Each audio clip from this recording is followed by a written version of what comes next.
A Boy Called Bat, Chapter 25, House Guests. There were just a few days left before Thor was supposed to leave for the animal rescue. Bat didn't have any time to lose, and all afternoon he practiced how he was going to tell Mom about Dr. Jerry DeGrew and how important it was that Thor stay with them as long as possible. But that night at dinner he found himself nervously avoiding the topic. What if he couldn't change Mom's mind? Bat couldn't imagine anything worse than that. So instead of telling her about Dr. Jerry Dragoo, Bat said, "Israel wants to come over to our house." "Who's Israel?" asked Janie, dipping her chicken chunk into barbecue sauce. "He's a kid in my class," Bat said. "Bat, honey, that's great," said Mom. "Is he your friend?" Janie asked. Bat considered the question. Was Israel his friend?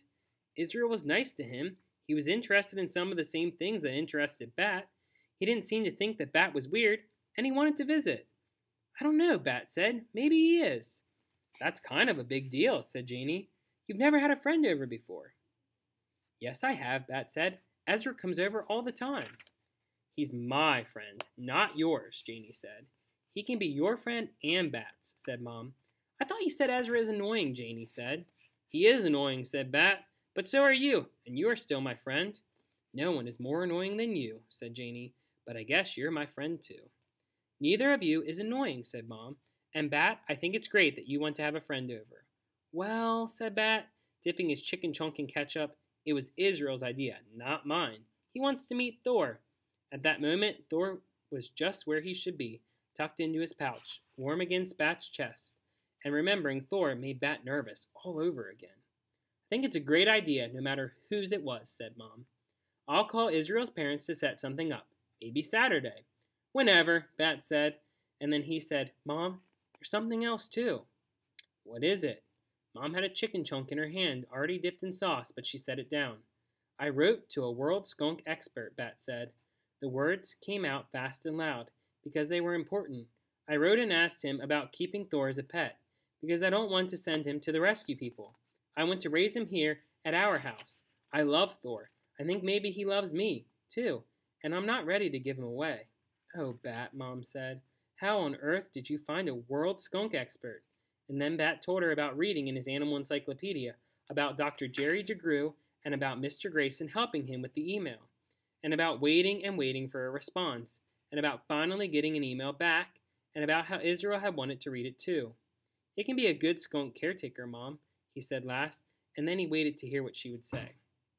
But it was Janie who spoke. "Wow, Bat," she said. "That's pretty cool that you found an expert and wrote to him. That takes guts. I think you should let him keep raising the skunk, Mom. He's pretty serious." Bat was so surprised that he felt his mouth drop open. Janie was helping him? "Bat," Mom said, "I've been watching you with the kit. You are so responsible and careful with him.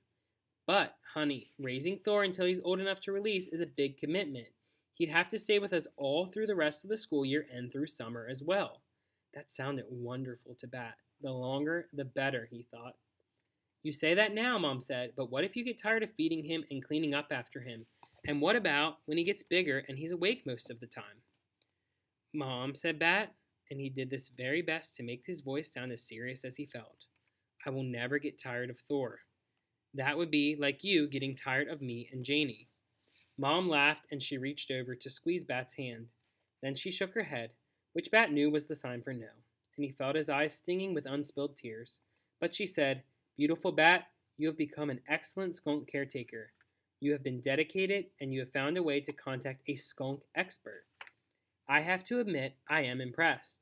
I'll tell you what, I'm thinking that maybe we won't call the Animal Rescue Center next week, and we can try having you take care of Thor, with my help, until he's old enough to release. How does that sound?" How did it sound?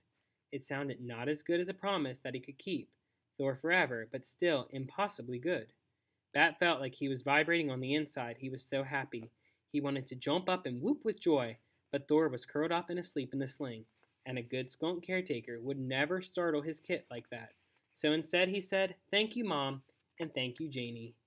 Thank you both." And that is the end of A Boy Called Bat, Chapter 25.